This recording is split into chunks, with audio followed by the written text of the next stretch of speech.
Bien, entonces, en el módulo 1443 de selección, elaboración, adaptación y difusión de materiales, medios, recursos didácticos para la formación profesional, para el empleo, vamos a ver todo lo que tiene que ver con el diseño, la elaboración y el uso de los materiales gráficos.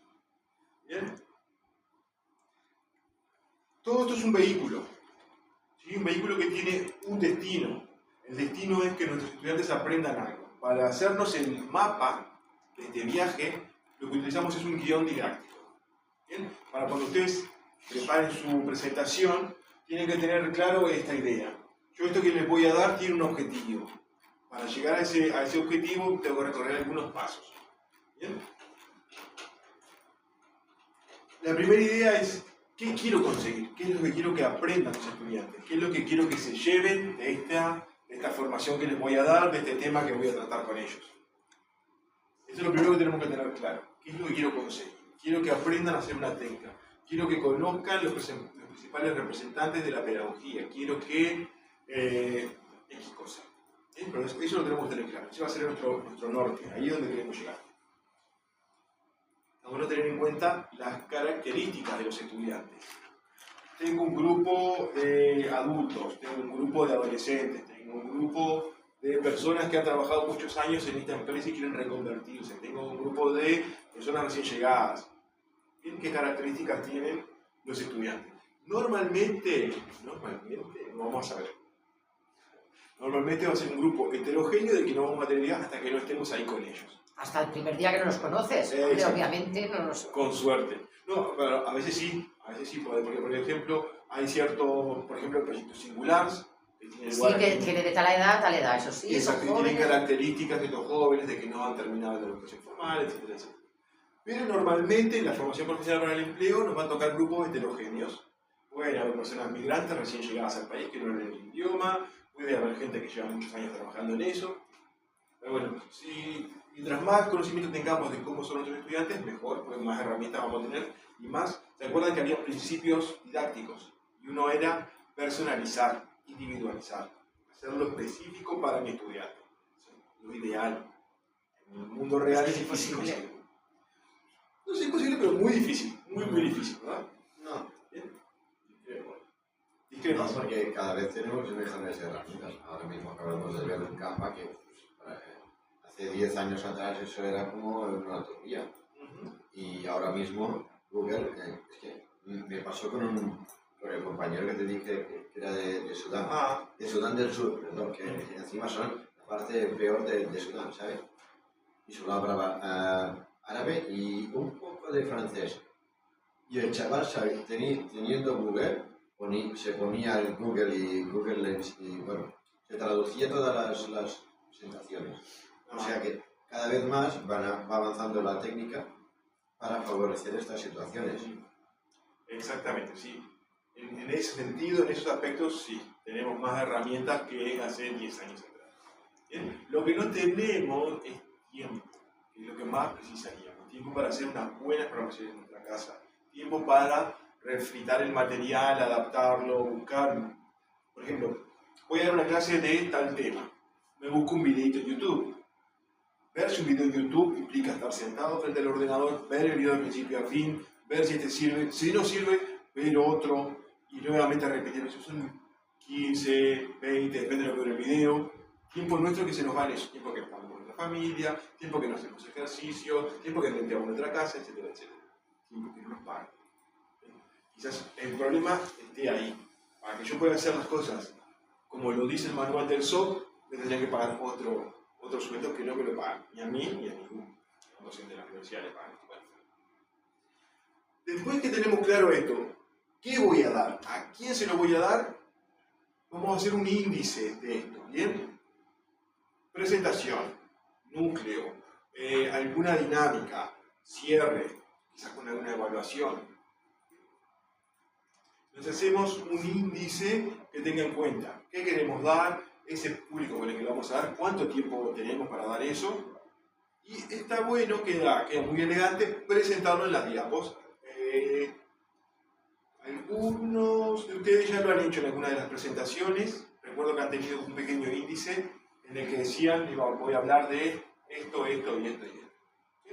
está bueno porque da un orden, nos da un orden a nosotros y da un orden a los estudiantes, para saber cómo va a desarrollarse esa acción formativa. Pero esto cuando estás haciendo el dossier ya lo haces. Cuando tú vayas a hacer el dossier es lo que el primer, o sea, el índice es lo que tienes que poner primero.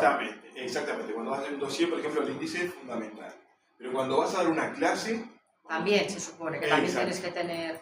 ¿Con qué empiezo? ¿Con qué sigo? ¿En qué momento pongo la dinámica? ¿En qué momento pongo la evaluación sindical? Local. Pero entiendo, por ejemplo, que también depende del grupo que te toque.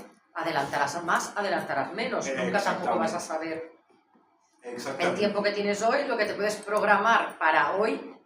No lo sabes si no... Independientemente del tiempo que vaya a durar la formación, o sea, vas a impartir una unidad, ¿no? Te dure 2 días, te dure 4, te dura solo 1 hora. Claro. Tener un poco de esquema de decir, primero vamos a hacer una introducción, luego vamos a hacer la explicación de lo que dice el BOE, luego vamos a... Claro, pero por ejemplo, aquí... Y al final habrán Kahoot. Sí. ¿Tienes el esquema mental? Pero a ti, por ejemplo, te dicen, ¿no? El calendario que te pasan. El día 2 empieza el módulo tal y el 12 hay examen. Y tienes estos días, sí o sí, para dar el temario que te dan. Exacto. Pero ¿quién sabe si el tiempo es correcto o no? ¿En función a qué? Claro. A la programación que hayas hecho. ¿A que la haya hecho quién? Eso. Nosotros mismos, ¿no? Nosotros mismos hacemos esa programación. O sea, en el primer módulo justamente veíamos esto. La programación es un ejercicio de imaginación. A priori, antes de nada. ¿Cuánto pienso yo que me puede llevar darles estas cosas a los estudiantes? Pero no dar tú y que la gente lo asimile o no. Exactamente. O es como yo ya lo he explicado, pues te apañas. Exacto. Justamente por eso les decía, es un ejercicio de imaginación. A priori, ¿qué pienso yo que me puede llevar darles esto? Bueno, 10 horas, 20 horas, 60 horas. Después capaz que te lleva menos, capaz que te lleva más. El grupo son unas máquinas, van, ya tienen todo esto, ya lo tienen reconocido, reasumido, retrabajado. Me pasó con el grupo de Carlos, me pasó de que había cosas que quedaban horas libres, que ya habían terminado todo de preparar y no le vamos a pasar al siguiente módulo, porque ya tenía una programación hecha, y hacíamos Kahoot. Bueno, no tiene nada para hacer, ¿querían hacer un Kahoot? Sí, Kahoot, decimos Kahoot, claro, esas horas que nos sobraban, claro. Nos sobraban horas, ¿qué íbamos a hacer? ¿Qué pasa? Se puede adelantar el temario, sí, se puede adelantar, pero el grupo había funcionado a un nivel que si seguíamos metiendo teorías se iban a agobiar. Entonces, no podíamos seguir avanzando, lo que habíamos visto ya lo habíamos visto, bueno, ¿qué hacemos? Distensión. Hicimos con el grupo, por ejemplo, el primer grupo que tuve en la tarde, nos pasó algo parecido, pero hicimos dinámicas.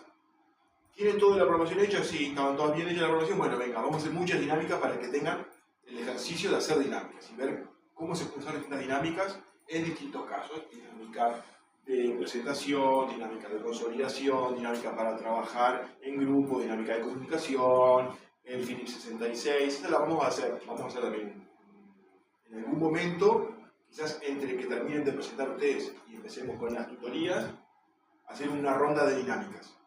Para ver, porque la dinámica es algo muy útil. Corta la monotonía, en fin, aporta la dinámica. Volvemos a, yo me estoy preparando en mi clase. Lo primero es, ¿qué voy a dar? Lo segundo es, ¿para quién se lo voy a dar? Lo tercero es, hacer un orden que va a seguir eso. Metodología. El método es el camino que voy a seguir. Para nosotros en formación profesional hacemos un tijeretazo grande a la vida y lo reducimos a 3 métodos. Un método expositivo, me voy a parar y voy a exponer. Un método demostrativo, me voy a parar frente a la gente y voy a demostrar algo. ¿Sí? Y un método interrogativo, le voy a preguntar a mis estudiantes cosas. Con estos 3 métodos cubrimos casi todo el espectro de las cosas que podemos hacer. Por ejemplo, yo les voy a dar a ustedes un curso de RCP, Reanimación Cardiopulmonar. ¿Bien? Uso primero el método interrogativo, les pregunto, ¿conocen lo que es el RCP? ¿Han hecho alguna vez un curso? Uso el método expositivo. Les cuento, bueno, el RCP son un conjunto de técnicas desarrolladas para que la gente no se muera porque sí, el corazón para, el cerebro queda sin sangre y después de tantos minutos pasa tal cosa, es fundamental que explico un poco de teoría. Y después, método demostrativo. Tengo el muñeco anatómico, le doy la cantidad con el Macarena o con el stay alive. Eso también sirve. ¿Sí? les doy con eso cómo se hace el masaje cardíaco. Después cada uno pasa y lo hace. Y yo lo que hago es darle un feedback. Lo veo cómo lo hacen y les doy una devolución. ¿Sí? Son estos 3 métodos. Los métodos que vamos a usar. ¿Qué pasa? A mí me gusta mucho la teoría. Ya se han dado cuenta, me gusta mucho la teoría, me gusta mucho hablar horas. Si fuera por mí, yo podría estar 5 horas hablando de todo lo que ustedes quieran. Está muy bien para mí, pero para ustedes capaz que no está tan bien. ¿Por qué? Porque 5 horas escuchando a una persona a veces puede ser un poquito pesado. ¿Cómo podemos evitar esto? ¿Cómo podemos evitar achicharrar a nuestros estudiantes con 5 horas de teoría? Hay que dar teoría, es necesario que sepan cosas, capaz que no lo tengo que hacer yo, capaz que lo pueden hacer ustedes. Esa es una dinámica que se llama clase invertida. Por ejemplo, les tengo que dar a ustedes 3 pedagogos que han contribuido a entender el aprendizaje de adultos. Puedo parar yo acá y dárselo a ustedes, o puedo decirle, bueno, este grupo va a buscar acerca de Watson, este grupo va a buscar acerca de Paulo Freire, y este grupo va a buscar acerca de Osover. Busquen información y preparen una clase para darle a sus compañeros quién fue esta persona, qué aportes hizo, a qué corriente de pensamiento funciona, eso ya lo hemos hecho nosotros. Ya hemos utilizado en más de una oportunidad la clase invertida, en la que yo divido el grupo en subgrupos y les doy un tema para que trabajen. Entonces, esto es útil por varios lados. Primero, evita que ustedes se sobrecarguen escuchando a mí. Segundo, evita que yo me sobrecargue hablando durante 2 horas. Tercero, hace que trabajen en equipo. Cuarto, les va haciendo desarrollar herramientas de búsqueda de información, corroborar las fuentes, y después les da la herramienta de pararse acá adelante y hacer la presentación. Por ejemplo, en este ejercicio, a unas compañeras les tocó Skinner y el conductismo, a otras compañeras les tocó Osovel, y a otras compañeras les tocó Paulo Freire. ¿Sí? A los compañeros que les tocó Skinner y a los compañeros que les tocó Paulo Freire hicieron una presentación con diapos, pero los compañeros que les tocó Osovel hicieron una entrevista. ¿Sí? El equipo estaba conformado por Janet y por Sergi. Entonces Janet hizo como de entrevistadora y Sergi hizo de Osovel. ¿Sí? Entonces, en lugar de hacer una diapo, lo que hicieron fue un role-playing. Entonces, ¿qué consiguieron con esto? Consiguieron hacer ese momento más ameno.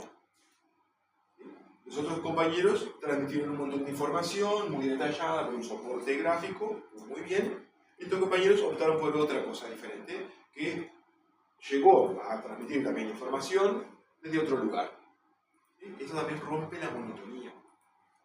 Las diapos están muy bien, la presentación está muy bien, pero hacer estas otras actividades rompe la monotonía. Después, yo ya tengo claro qué voy a dar, a quién se lo voy a dar, tengo un orden, sé qué método voy a usar, primero voy a exponer, después lo voy a dividir en grupo, después lo voy a hacer en un vídeo. Entonces, ahí tengo que buscar esos recursos. Bueno, voy a exponer, necesito unas diapos para que me queden de fondo mientras yo voy hablando, para no perderme yo y para que ellos tengan información importante. Voy a darles una ficha para que rellenen. Voy a mostrarles un videito en YouTube. Bueno, voy a buscar ese video en YouTube. Voy a hacer una dinámica con el estambre de lana. Con globos. ¿Qué cosas, qué recursos, qué cosas voy a usar yo para dar esa clase? ¿Bien? Y después, la bibliografía. ¿De dónde saqué toda esta información? Esto no me lo inventé yo, no me lo contó mi cuñado. Esto salió de algún lado. Hice una búsqueda, bibliografía, porque soy una persona del siglo XIX, o webgrafía, porque en realidad la mayoría de los libros que uno lee están en la red, o en el PDF, o en un artículo. Entonces, en resumen, un índice de lo que daremos, los métodos que usaremos, las cosas que usaremos y la bibliografía. ¿Bien? Esto como un esquema general, no hay que seguirlo a rajatabla, pero nos sirve mucho para poder ordenarnos a nosotros. Bien, esta diapo también está colgada en la carpeta de materiales. Como este es el módulo de materiales, recursos y tal, y esta es la unidad formativa sobre los recursos gráficos, vamos a ver un poco los recursos gráficos. Por ejemplo, un recurso gráfico que está muy bueno es el mapa conceptual. El mapa conceptual lo que hace es organizar conceptos a través de enlaces y conexiones. El mapa conceptual, ven que organiza los conceptos a través de enlaces y conexiones. Lo que hace el mapa conceptual es, yo tengo una idea base, ¿cómo la explico esa idea? La puedo explicar gráficamente con una imagen de esta forma. Puedo explicar un concepto, como por ejemplo el aprendizaje significativo, lo pondría aquí en el medio, aprendizaje significativo, y podría poner aquí, por ejemplo, el nombre del creador de este concepto, y aquí podría poner creado por, Osoben, aquí podría poner implica, o sea, qué cosa implica el significativo, y aquí el conocimiento. Pero esto es como un esquema. Es como un esquema. Es lo que antes llamábamos esquema, cuando antes estudiábamos. Es un tipo de esquema, pero que Lo que ahora le llaman mapa conceptual, ¿o no? ¿O es otra cosa diferente? Es un tipo de esquema. No. Todos los mapas conceptuales son esquemas, no todos los esquemas son mapas conceptuales. Por ejemplo, tú puedes tener un esquema en el que solamente esté las palabras. Por ejemplo, podrías tener un esquema que dijera España y después podrías tener un esquema que dijera Barcelona, Coruña, Valencia, no sé qué, sería un esquema de las capitales de las provincias que conforman España. O el listado de ingredientes de la tarta de fresa. Exacto. Para la cocina, ¿no? Y sería un esquema. 100 gramos de harina, 100 de aceite de oliva, polquemia, sería un esquema. No sería un mapa conceptual, pero sería un esquema. El mapa conceptual, todos los mapas conceptuales son esquemas, no todos los esquemas son mapas conceptuales. ¿Por qué? Porque hay muchas formas más. El mapa de ideas, la telaraña, gráficamente es diferente, pero en esencia es lo mismo. La idea es poder relacionar conceptos. ¿Bien? El organigrama, por ejemplo, también es un esquema, pero ¿qué es lo que te muestra el organigrama? Cómo se organiza una institución, una empresa, una institución, cualquiera que tú quieras, cómo se organiza. La Iglesia Católica, en fin, lo que tú quieras, se puede representar gráficamente con un organigrama. ¿Sí? Aquí tenemos el esquema, el clásico esquema, donde tenemos una idea principal de la que sale una llave con ideas secundarias de las cuales pueden salir a su vez otras más que lo conforman. Y esto es lo mismo, gráficamente a ti te da la idea de que esto está conformado por esto, que a su vez está conformado por esto otro. ¿Bien? El diagrama de flujo te muestra las cosas en un orden, un cierto orden. Primero pasa una cosa, después pasa la otra, después pasa la otra. Pero es la misma idea. La manera se representan en maneras diferentes. Exactamente. Pero el concepto en sí es el mismo. El concepto es el mismo. ¿Cuál es la diferencia? ¿Por qué se representa de esta forma una cosa y de esta forma o de esta forma otra? Porque este tipo de representación gráfica es muy útil si tú quieres mostrar cómo se organiza una institución. La jerarquía. Exactamente. Pero este no te va a servir para una organización. ¿Por qué? Porque para una secuenciación de posibilidades. temporales. Si algo tiene que pasar primero y algo después y algo después de eso, este va a ser... Recibimos una llamada en la centralita. ¿Qué pasa si nos piden A? Pues A nos implica que luego le vamos a preguntar B, C o D. Exactamente. ¿Qué pasa si preguntan D? Entonces le vamos a responder que X o Y. Exactamente. Por ejemplo, los algoritmos de actuación de los médicos, los árboles, en medicina se llaman árbol de decisión, son así. El paciente sangra. ¿La sangre, la herida es visible o no? Sí, es visible. Entonces vas para un lado. ¿Sí? El árbol se divide en dos. ¿La herida es visible? Sí. Venga, tal cosa. La herida no es visible. Bueno, hemorragia interna. Venga, tal otra. Y ahí se van abriendo. Está consciente, no está consciente. Exacto. Responde coherente, no responde coherente. Exacto. Y ahí se te van abriendo. Sí, responde. Bueno, entonces va para acá. No, no responde. Volver al principio. Es similar. ¿Por qué? Porque te da las opciones. ¿Pasa esto? ¿Sí o no? Son las dos alternativas. Se terminó ahí. El algoritmo de un ordenador también en cierta medida funciona así. ¿Sí o no? Prendido y apagado. Blanco y negro. 0 y 1. Y ya está. Con esta cosa tan sencilla funciona un ordenador y funciona también el ser humano. Recorta mucho la realidad, pero bueno, es útil. En momentos de dificultad es muy apreciado que uno responda rápidamente. Bien, esto es un diagrama de Venn, típico conjunto. Ahora de escuela, cuando en la escuela tenemos los conjuntos. ¿Qué pasa? En un diagrama de Venn uno representa cómo distintos conjuntos interactúan. Por ejemplo, una característica de una persona es estudiar, otra es dormir y otra es tener vida social. ¿Hay alguien que pueda tener las tres? No, sabemos que no. Pero, por ejemplo, la gente que estudia y duerme son nerds. ¿Sí? Hay gente que estudia y tiene vida social, son zombies. Hay gente que tiene vida social y duerme, son vagos. ¿Ah? Y el que tiene las tres desafía las leyes de la física. ¿Sí? La persona que es capaz de estudiar, dormir, tener vida social, no se puede. Todos saben que no se puede. Incluso durmiendo 4 horas por día no se puede, no te da más. Entonces, una de las bueno, en fin, este es un diagrama, es simplemente una forma de representar eso, cómo se superponen 2 o 3 características de una persona, de un grupo humano, etcétera, etcétera. Por una cuestión lógica, va a ser mucho más factible que, o sea, va a ser mucho menor el grupo de personas que cumplan las 3 características.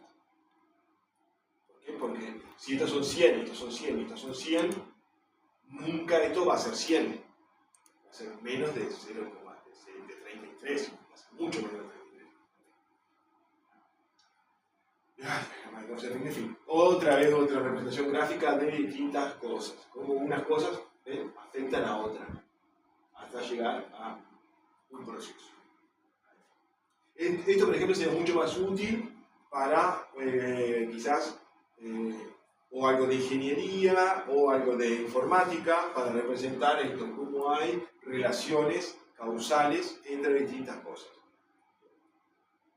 Una línea del tiempo que nos permite ver la evolución, por ejemplo, vamos a ver la evolución de nuestro país, ¿sí?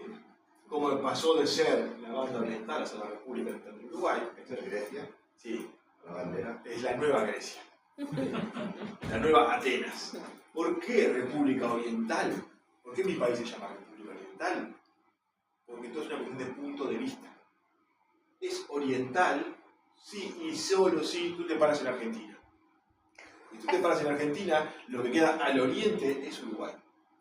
O sea, el complejo que tenemos nosotros con Argentina no tiene nombre. Nuestro nombre se basa en cómo nos ven ellos. Porque, por ejemplo, para Brasil no somos la República Oriental, tenemos la República Septentrional, Austral, o sea, estamos al sur. Pero para Argentina somos los que estamos al oriente. A las 4 de las Malvinas. Seremos la República Septentrional, Boreal. Pero bueno, como a nosotros no nos importa Argentina, nos llamamos República Oriental. Pero mucha gente te pregunta, ¿y cuál es la República Occidental? La República Occidental del Uruguay, del Uruguay que está acá, es Argentina. Entonces una línea de tiempo y te permite ver esas cosas. Entonces, cuando estamos haciendo unas diapos, ¿cuáles son los tips para hacer las diapos? Bien, cuando vamos a usar gráficos, esto es una forma de, eso es una cuestión de estilo. Bien, es como eso, como la etiqueta en la mesa. ¿Por qué ponemos el tenedor de un lado, el cuchillo del otro? Para darle prestancia. ¿Pero por qué? ¿Pero por qué? Nada, es una cuestión que ya está dada. En algún momento eso se puso como que es la norma, como que en esta copa se toma agua, en esta copa se toma vino, en esta copa se toma champán. Después te van a intentar justificar, no, porque al ser la copa así, el aroma del vino, y al ser la copa así, el aroma del champán. La copa de champán, el champán tiene burbujitas para que no se vayan zanjas. La copa de agua es grande. Pero en algún momento se puso. Por más que uno intenta reducir, por la lógica siempre hay un reto que no se reduce a la lógica. Por ejemplo, el candelabro de 7 brazos de los judíos. ¿Por qué se usa un candelabro de 7 brazos? Los judíos tienen... ¿Eh? No, 13 tribus, pero 7 días de la semana. ¿Y por qué 7? Porque 7 es un número mágico. Pero el 3 también es un número mágico, y el 5 también es un número mágico, y el 9 también. Bueno, yo qué sé, ya está. Ya llega un punto en el que no lo puedes, por más de que le quieres dar un. No, ¿y por qué es un candelabro? Porque claro, cuando hacían las reuniones, lugares oscuros, precisabas iluminarte. No, pues está bien, pero ¿por qué 7? ¿Por qué no 9? ¿Por qué no 13? Como las tribus de Israel. ¿Por qué 7? Cuando los 7 fueron los días que usó Dios para crear el mundo. Bueno, él se volvía a nosotros. Podría haber sido. La razón no logra explicar todo. Creo que a los científicos nos molesta mucho. Hay que aceptarlo. La razón no puede explicar todo. Me fui por las ramas. La razón no puede explicar por qué escribimos el texto a la izquierda, pero el estilo es alinear a la izquierda. Poner el texto de un lado y la imagen del otro. No es obligatorio, pero es lo que se estila. Usar líneas gruesas. ¿Para qué? Para que desde el fondo lo puedan ver. Gráficos sencillos. Mientras más sencillo el gráfico, mejor se puede ver. Nosotros quizás sería más importante pensar es, yo cuando hago las diapos las hago en mi ordenador, en una pantalla que tiene un sistema de generar el color, pero cuando se proyecta, el sistema que usa el proyector es diferente, entonces lo que va a ver el último de la fila va a ser diferente a lo que veo yo en mi ordenador. Tengo que intentar que esto sea lo más claro posible, pensando siempre en el último de la fila. No usar muchos datos en la, si por ejemplo hacemos una gráfica, no poner ingreso, edad, sexo, partido político al que votó, equipo de fútbol del que es hincha, porque vamos a tener una gráfica llena de datos que el último fondo no va a entender. Si vamos a poner algún dato, por ejemplo, yo les voy a hablar de Uruguay y quiero que vean la población de Uruguay. Les voy a poner quizás la edad, quizás la distribución, ¿no? Si viven en la ciudad o viven en el campo y el nivel educativo. No más que eso. Si le pongo más datos que eso, el último no va a entender nada. Va a ser una gráfica, o una torta llena de pedacitos, o un montón de barritas que no van a entender nada. Si vamos a usar un gráfico, pocos datos. Si vamos a usar colores simples. El texto claro sobre fondo oscuro, o al revés, el texto oscuro sobre un fondo pastel. Colorcito pastel. Muy chillón. Me falta vocabulario para esto, pero colorcitos, suavecito. Suavecito. ¿Bien? No usar más de 3 o 4 colores. Es un manual de estilo. Si tienen buen gusto, si les parece que va a quedar bien, pueden intentar poner más, pero menos es más. Para mí esa es una ley de vida. Menos es más. Yo soy minimalista en esto, discúlpenme, en eso soy muy japonés. Minimalismo, poquita cosa ahí, por ejemplo, para fondo púrpura, azul, verde, usar letras blancas. Yo, por ejemplo, nunca pondría un fondo púrpura. Esa es una cuestión mía. Puede quedar lindo, no digo que no. Púrpura con naranja, puede quedar lindo. Pero bueno, en fin. La cuestión es más o menos tener esa cosa clara. Un fondo claro, letras oscuras. Un fondo oscuro, letras claras. ¿Bien? ¿Qué pasa? Que aquí Carmen nos puede ser de mucha utilidad con su conocimiento. Por ejemplo, usar el negro puro, te lo recomiendan que no. ¿Es así? No te lo recomiendan porque en un principio cansa la vista. También depende mucho si se trata de un texto digital o uno en físico y la cantidad de texto que haya. Por ejemplo, si el texto que estamos viendo ahora mismo pues no nos molesta, ¿no? Pero si nos hubieras puesto un extracto de un texto que fuera un párrafo, entonces quizás sí, o fueran muchas diapositivas con muchos párrafos, al final nos cansaría. Como que cansa la vista. Esa es como la explicación de por qué no usar negro puro. Ustedes se fijan, cuando tienen para elegir los tonos de negro, van a ver que tienen uno que es 00000 y después tienen unos tonos que a primera vista no parecen tan diferentes, pero son un poquito menos negro que ese negro. Bien, entonces, es preferible usar ese tipo de colores, que no cansa tanto la vista. Bien. No usar sombras en las letras. ¿Por qué? Porque la sombra se ve muy bien en el monitor, pero para el último que está viendo en la proyección es como como esto que se ve acá. Te satura, no lo ves bien. Yo lo usé acá justamente para mostrar que no. Errores más frecuentes en el diseño de la PowerPoint. Abusar de las transiciones. Las transiciones son esos efectos cuando uno cambia de diapo en diapo. ¿Ven? Aquí, por ejemplo, yo que soy un viejo amargo, no le pongo nada. Menos es más, no le pongo nada. Pero no le podría poner que las letras vinieran dando vueltas.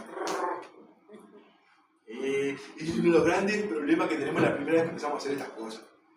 Qué lindo, vamos a poner letra. Viene la letra y salta. Se aplica la letra. O suben. O se escriben como una máquina de escribir, van apareciendo de a una. Una vez, por ejemplo, para el título, no puede quedar bien. Pero si lo usamos en todas las diapos, imagínense, la mente satura la vista y te satura el cerebro, que venga saltando, por ahí. ¿Sí? También tiene efectos de sonido, en Canva, en PowerPoint tiene el efecto de sonido y lo mismo. demasiado, ¿verdad? Satura, todo eso satura. Utilizar las imágenes estándar que vienen por defecto en la aplicación. Esto principalmente pasa con unos muñequitos que tenía especialmente PowerPoint hace ¿cuántos años? ¿Sí? ¿Se acuerdan que eran como unos... ¿Eh? El clip ese era un hijo de... No, ese clip era... ¿Se acuerdan? Ese clip era lo peor que había. ¿Sí? Cuando uno que trabajaba en Word en el 2000, le aparecía un clip. Venía con forma de bicicleta y te hablaba y estabas ahí peleando con él. No te hablaba, te criticaba. Te criticaba que si fuera para decirte lo bien que lo haces, ¿vale? Se las sabía todas del clip y venía y... Uno tenía 20 años, o me enojaba mucho más, puteaba una computadora. Uno lo hacía en ese momento porque el clip, como bien dice el Albert, el clip genera violencia. Por eso lo sacaron ese clip. Pero bueno, habían unas imágenes que eran como unos muñequitos sin cara, como unos muñequitos redonditos. Te la metían en todo. Entonces, en facultad pasaba. Tenías 10 clases en la semana, veías ese muñequito genérico, lo veías 60 veces en la semana, porque todo el mundo lo ponía en todas las presentaciones. ¿Bien? Ahora no, ahora hay miles de imágenes para poner, así que ahora se puede evitar esto. Quizás aquí está la gran cuestión. Llenada diapos de texto. Menos es más. Menos texto es más. Solo que quede la idea. Si la persona nació en Wisconsin en 1899 y murió en Long Island en 1973, ponemos el nombre de la persona, 1899-1973. En Wisconsin, en Long Island, en Alaska, no importa. El año sí nos da una idea. Bueno, ¿a qué época pertenece esta persona? Es una persona del siglo XX, del siglo XIX, desde la transición entre los siglos, vio la Primera Guerra Mundial, la Segunda. Esa sí nos importa la información. Capaz que sí nos importa que nació en un pueblito alejado, entonces nunca en su vida vio la tecnología hasta que, bueno, eso lo decimos. Lo decimos. Lo mismo, fue hijo de fulano. A menos que justamente el padre o la madre hayan sido importantes en su obra, por ejemplo, no se pregunta eso. Reducimos de todo el texto que tenemos nosotros, nos lo podemos quedar para nosotros, lo podemos imprimir para tenerlo nosotros y leerlo. ¿Sí?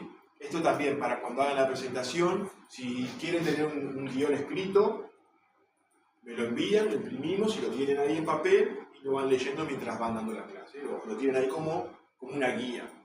¿Sí? Pero en las diapos le tengo que poner el menor texto posible. Esto es lo que yo les decía, pensar que si yo lo veo en mi pantalla se verá bien en la proyección de la sala. Y otro de los grandes problemas que tenemos es esto que pasó hoy, por ejemplo. Vengo a dar la clase y el proyector me apunta acá abajo. ¿No? Me gusta caminar. Voy a la clase caminar. ¿Sí? Cada vez que pase adelante esto me va a dar la impulso a mí. ¿No? Comprobar esto, que funcione el proyector, que funcione el sonido, todo eso, hay que comprobarlo antes. Por eso, por lo menos el primer día que vamos a dar la clase, tenemos que llegar por lo menos 10-15 minutos antes para poder comprobar todas estas cosas. ¿Bien? Por ejemplo, hay una regla que es la regla de 7x7. 7 palabras en 7 líneas. ¿Ven? Entonces, miren esta diapo y miren esta diapo. ¿Cuál es mejor? ¿Verdad? ¿Qué hice yo? Yo tenía todas estas cosas para contarles a ustedes. Y son importantes y no las tengo que olvidar. En vez de hacer una que tenga 1, 2, 3, 4, 5, 6, 7, 8, 9, 10, 11 líneas de texto, la divido en 2.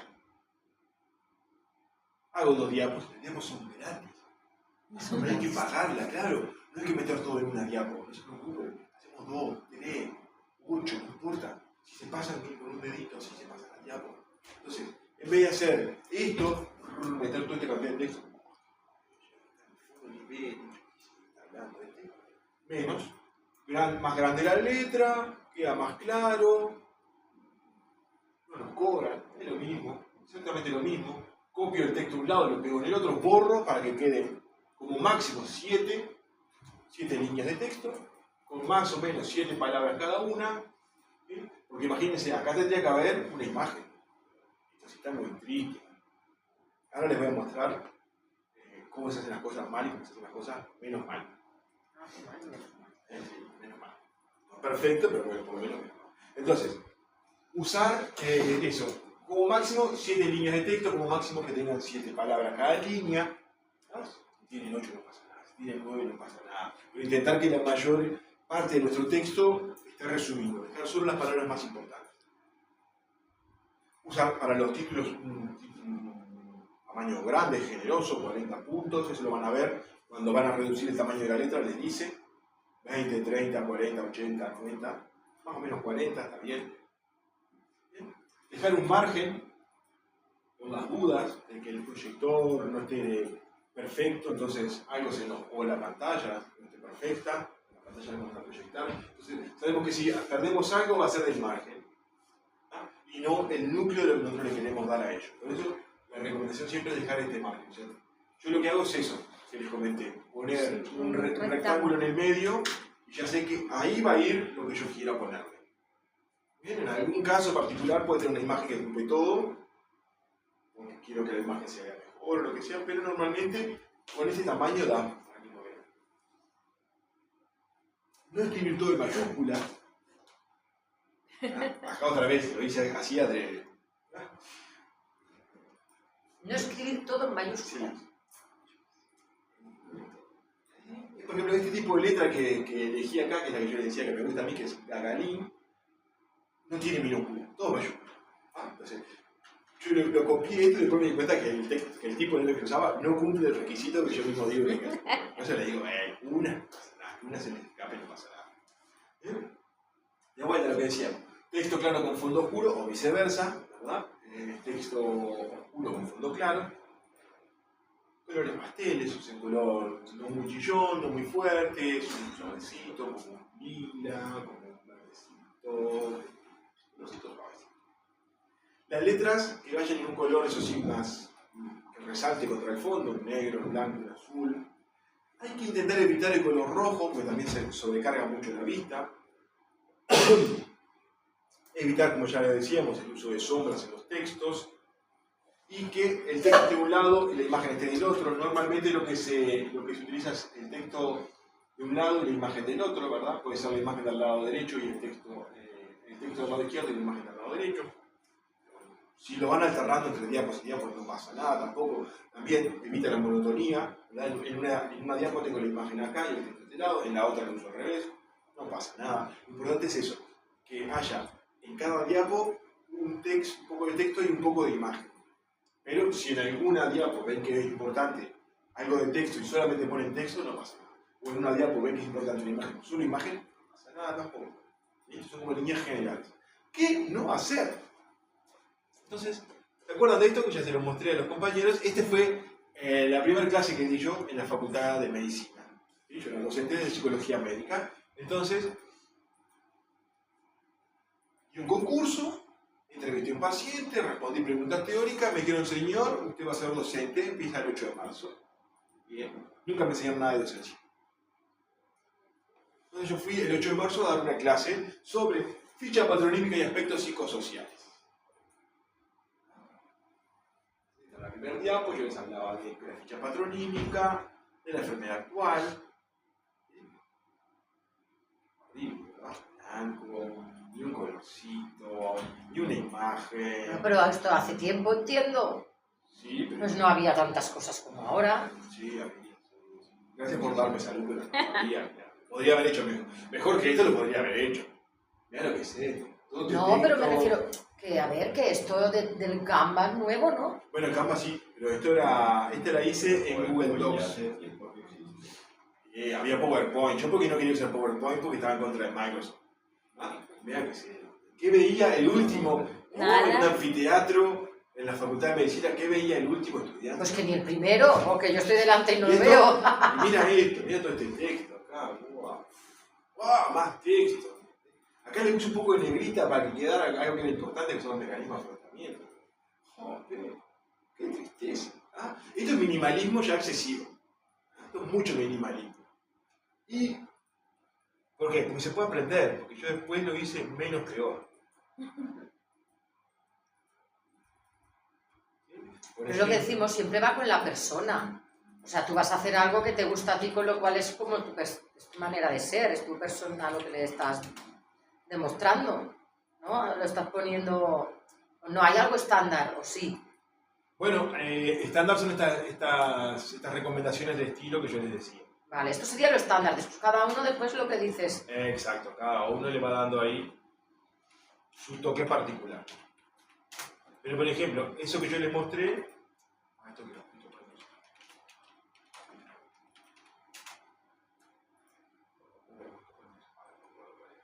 Bueno, pero después yo pude hacer diapos más agradables a la vista.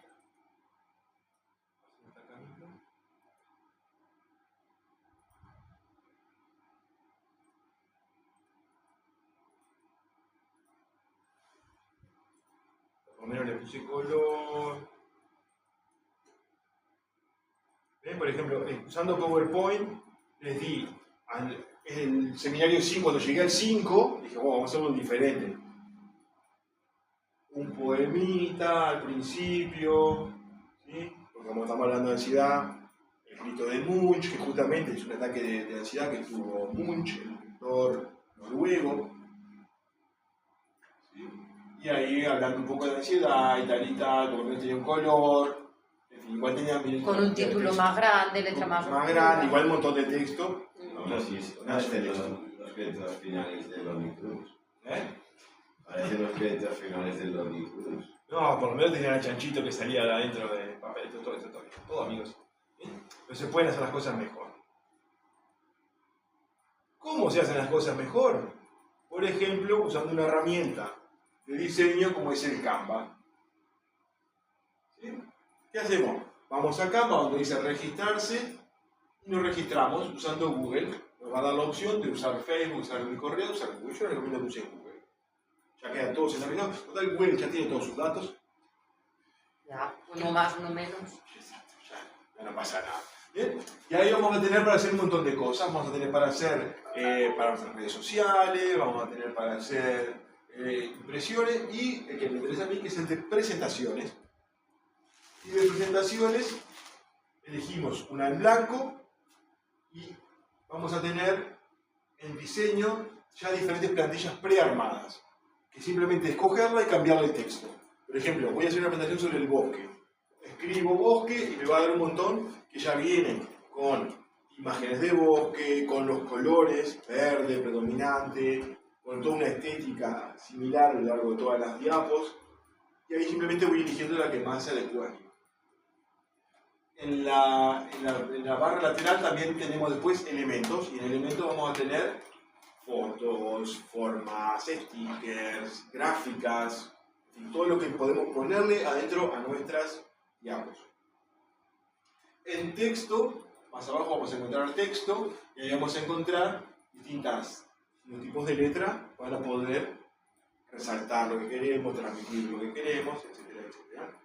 Y en apps, abajo vamos a ver que dice apps, y ahí vamos a poder encontrar distintas apps que nos van a permitir poner otros contenidos, por ejemplo, videitos de YouTube, por ejemplo, videitos de Dailymotion, por ejemplo, videitos de la red social que ustedes quieren, Instagram, TikTok, etcétera, etcétera. Simplemente clicamos ahí y vamos a encontrar que está YouTube, pero que también está, como les decía, Facebook, Google Fotos, Google Drive, Instagram, Flickr, todo, probablemente esté todo ahí, todo lo que uno pueda pensar está ahí. Entonces, por ejemplo, le damos a YouTube y ahí nos va a dar un buscador de YouTube, donde vamos a buscar, por ejemplo, lo que queremos, videos de gatitos. Toda presentación tiene que tener, alguna presentación tiene que poner videos de gatitos. Y ahí ya nos va a dar un montón de videos, y simplemente clicarlo y ya lo introduce directamente en nuestra diapo. Nada más. Pero introduce que el enlace para que tú le des. Introduce ya el video. El video. O sea, no un enlace para que tú le des y te abra otra pantalla, otra... ¿no? Directamente te embebe, no sé cómo se llama en español, embebe, incorpora. No, porque no te enlaza. te lo embebe. Incrusta. Te lo incrusta. Claro, sí, Te lo sí. incrusta. Te lo metes para adentro mismo de tu presentación. ¿No? Muy bien. Y lo que hacer es trastear. Es trastear, nada más que eso. Con eso ya tenemos las bases. Esta presentación está en la carpeta de materiales. Y en la carpeta de materiales esta presentación además tiene notas. Cuando ustedes la ven, van a ver, además del texto, de la imagen, van a ver un texto debajo. ¿Sí? Entonces yo lo que les recomiendo es que se dediquen a trastear. Simplemente ese es un rato de trastear, ver qué se puede hacer y qué no. No se preocupen, cualquier cosa que pase, con esta partecita de aquí le damos para atrás. Como lo estás hablando todo el tiempo en la nube, está todo observado, no, nada se pierde. Y podemos trabajar hoy aquí, mañana en casa, si estamos aburridos en el autobús o en el tren. ¿Bien? Entonces, a trastear.